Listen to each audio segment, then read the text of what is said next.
Welcome back to the next video. Like I said in the previous one, I'll show you in this one how the model goes together, from as much as I can remember from when I built the CG model. So I'll discover most of this if I do anything wrong showing this when I'm actually doing the construction of the kit.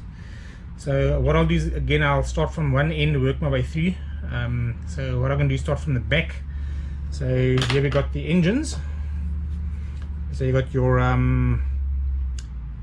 front part of the engine and your rear end. Okay, 4 of them, 2 of each. And you see it's got this small little vent on the side that goes on the outside, and it's got a extended square piece on the inside. And you'll see on the main engines there's actually a gap, small little gap. Okay, so that helps you to line them up. As well, with these engines you'll see the small hole is at the bottom and the large gap is on top for the wings. So if I hold this like this, this is actually the left hand side. Okay, so if I were inserting this, I'm not going to do lighting in this kit, but if you do lighting, don't glue everything together. Well, especially the engines. I mean, everything else doesn't need to be glued together. So you see on the engines as well is one side has a flat end, and the other side, and on the inside it has a flat end as well. So if I now line this up with a long square thing, and then you see your little vent on the outside, and that'll fit into this engine part, to just slide in, and it actually clips into place until it's flush. Okay, if you're doing lighting, you can drill a hole right through into this area. I'll show now on the other part, and then you see this one here has a small indentation. Drill a hole for your lighting. Okay, then this goes on, only goes in one way. So that's your engine section. So if you've got lighting in, or if you want to take it apart, you just pull this out, and you do not need to glue this in. It sits very, very tightly. Okay, so I'm going to leave that off for now. It's the same on both sides. Okay, so next thing on these engine bits is your wings. Do not need to be glued in. So this simply, they look the same on both sides, slides into the flush with the end. And you can see I've sanded everything down. Where you see any issues, just resand like there. I need to resand, okay, because the grey paint brings everything out. So this just slides in, put that down, push down till it's level, and your wings in, and it's tight. Okay, and then your side wings, they go in like that with this pointing upwards. You see it's got a step on it, so that goes in. And then the nice thing, like, it's very loose, is on the inside of this I've actually made a small indentation.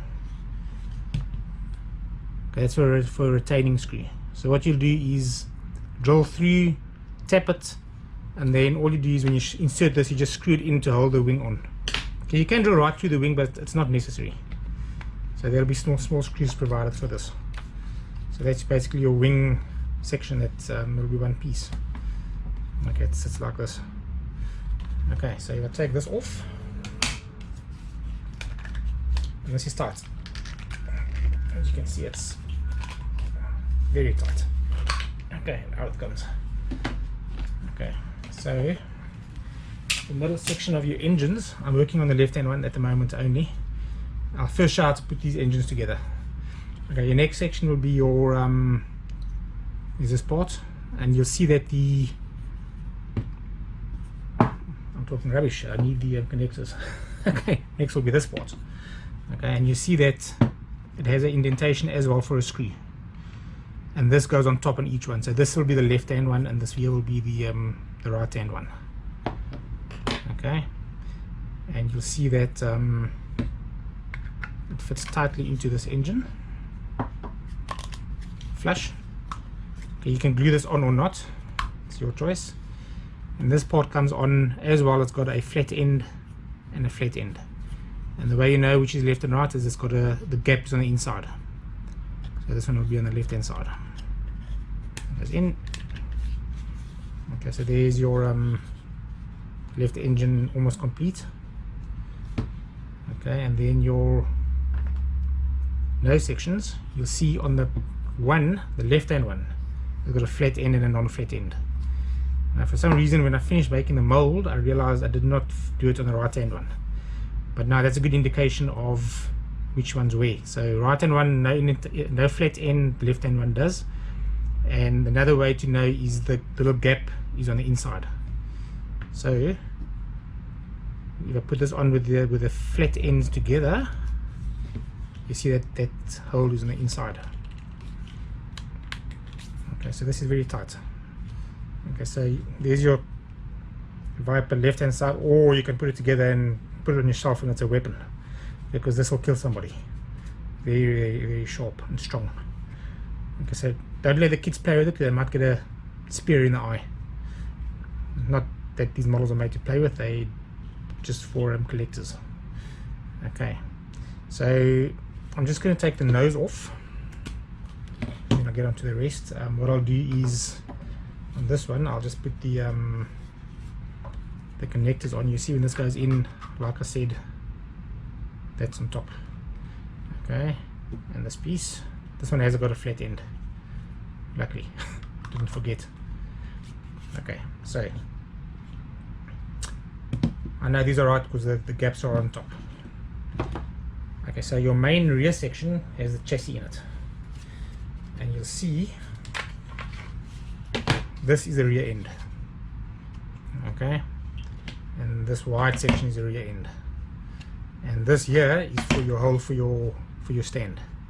So you need to sand down, because these go into these holes, so you need to sand down the lips on each one, make sure it fits in, as well as this must sit flush on this edge. There is an indentation over here that lines up with this indentation over here for a screw to hold it in. Okay, so if I put this on,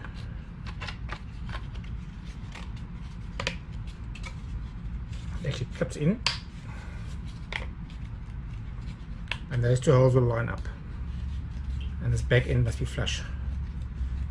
Okay, and this end here is the pipe should slip in very easily. Okay, and that's your stand.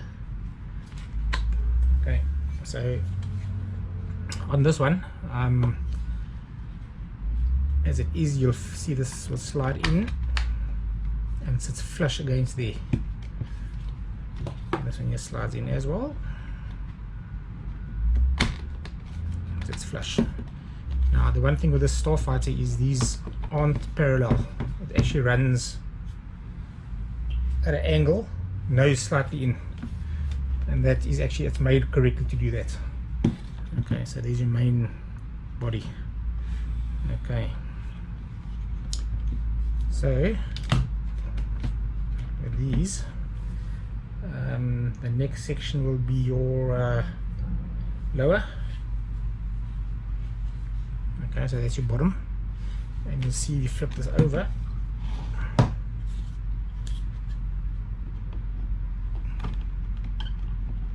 the two little lips.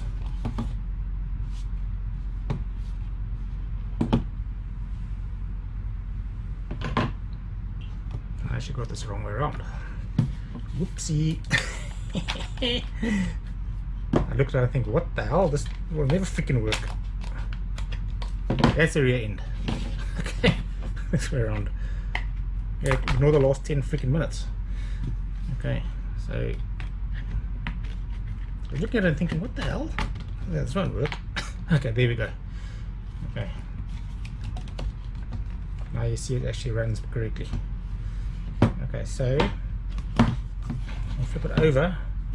This section here sits with this angle, and you see there's two lips, two gaps right there, and that is for these little tabs. Okay, so this basically, I hope this works. I haven't done this before, so bear with me. Okay, I can actually pull these out.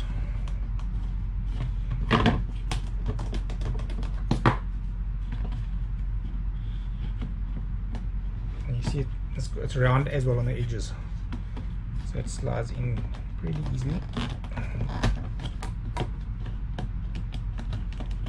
So that just works.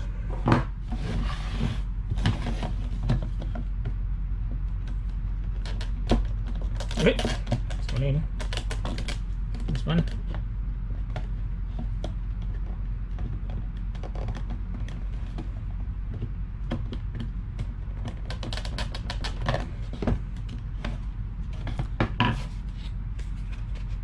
Exactly, take these off for now.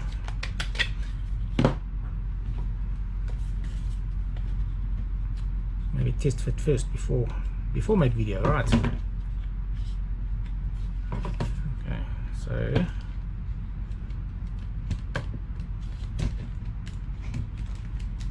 I'm not sure if I'm off camera or not, I hope not. Come on. Okay, I'm going to pull this slightly loose over here.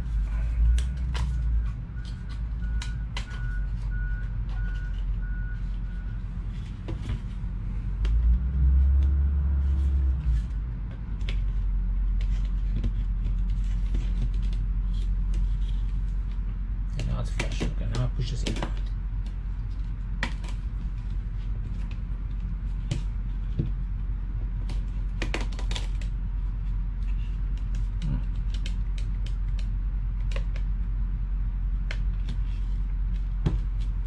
Close. You also need to make sure, I mean, this is my first fitting on this, so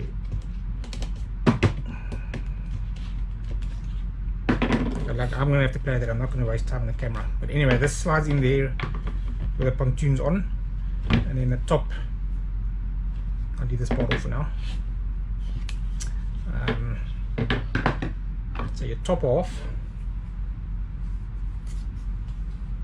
Okay, your cockpit tab goes in the center. That's in, I haven't got it with me now. You see this also has lips on it, so this basically fits in, it actually holds it. Okay, and so this has these sections, and you'll see that these actually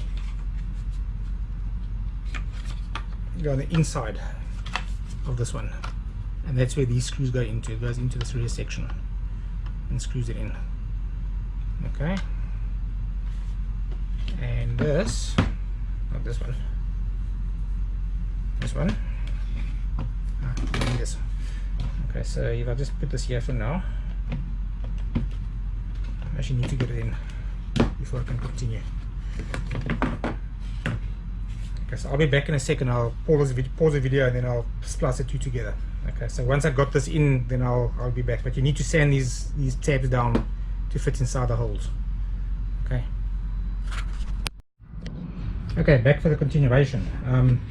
What I've done is substantially sanded down these little nubs so that it actually sits flush into this section. Okay, so it goes in flush now, so that there sits along the back. Okay, so what you do then is you put this part on, and you see these holes in the nose sections. And now these are made to go into this gap, and there's a indentation, and then you drill a hole and you screw that in.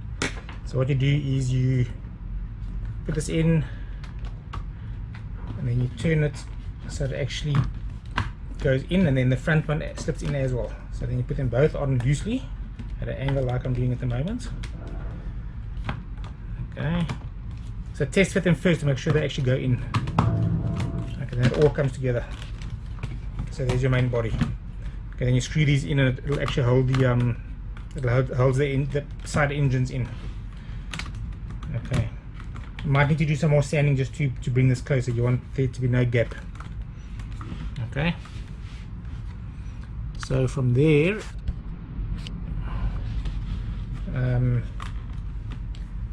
what I've noticed is one little issue. Okay, I'll show you now what that issue is, but this lip slides into the, so you put your cockpit in complete if you can, and this slides in, and you've got 3 holes for your screws. Okay, there are marks on the actual print.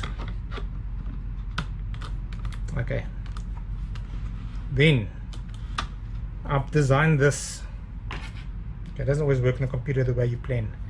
That when you screw this part onto this part, the chassis, it goes through this lip that sticks out on the rear section. Now there's no way that you can screw this in while this is on. You cannot do it. I mean, you can't screw it in while this is on. Okay, and when this is screwed on, you can't put this on because there's no way to get to the screw. So as you can see, if that's screwed on there now, there's no way to get this in because it's got a lip on both ends. So that's the problem. But you might not need it because the rear end section, when it slips in, holds it very, very tightly. So that goes over, it's got a lip that goes on the inside of this top section. So it slides in very tightly. So it's flush in the back. And push the whole thing together. Okay. So this is tight and it's not going anywhere. Okay. Now another thing that I've noticed is things don't always work on CG like they do in real life. Is there's a gap, slight gap on both sides. So once I've screwed everything together, it might pull together. But if you don't like the gap, I mean, I'm transporting because I'm not building this at home. And if you do not like the gap, glue everything together and then fill it. Okay, because garage kits are unfortunately not perfect. Although I strive for perfection. But if you do this the way a model should be built, not my unconventional method of screwing a model together and then taking it apart because I need to, it's maybe more for my convenience, I don't know, is glue it and then fill the gap. Okay, use your milliput or body paneling for vehicle or whatever, just fill up the gap. But like I said, we'll see once the once I screw everything together. Okay, so that's your main body. What you do is you'll glue this part in with a flat end facing forward. Okay, so that'll go in there, and then your canopy rear end and your front of your cockpit goes like such. Okay, so there's your model, and you put your engines on it. This is pretty heavy. Okay, so what I'm going to do is now I'm going to go and I'm going to double check all these parts for any flaws, set them down, give another layer of primer, and then I'm going to go with the first coat of paint. And like I said, I'm going with the yellowish color. Sorry, I'm going with the yellowish color, which is the TS7 Tamiya paint, and this is called Racing White. Okay, that's the closest I could think of getting to the original color. It might look crap, or maybe not. I hope not, because then I've wasted money. Okay, I have a lot of cans at home I've wasted money on. Okay, so yeah, so till the next one. Thanks, bye.